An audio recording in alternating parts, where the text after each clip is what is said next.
తిరుపతి సమీపంలోని పాతకాల్వ వద్ద పేరూరు బండపై ఉన్న శ్రీ వకుళమాత ఆలయంలో వార్షికోత్సవ ఉత్సవం వైభవంగా జరిగింది.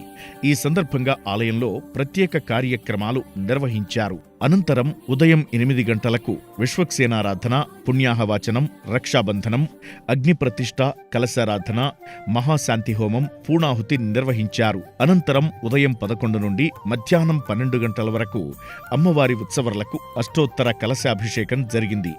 ఈ కార్యక్రమంలో ఆలయ ప్రత్యేక శ్రేణి deputy EO Shrimati Varalakshmi, VGO Shri Balareddy, temple inspector Shri Shivakumar, ఇతర అధికారులు, విశేష సంఖ్యలో భక్తులు పాల్గొన్నారు.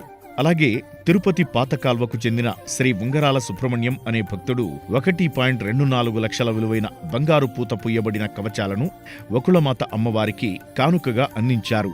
ఆలయ వార్షికోత్సవం సందర్భంగా ప్రత్యేక శ్రేణి డిప్యూటీ ఈవో శ్రీమతి వరలక్ష్మికి ఆలయంలో దాత ఈ కవచాలను బహూకరించారు.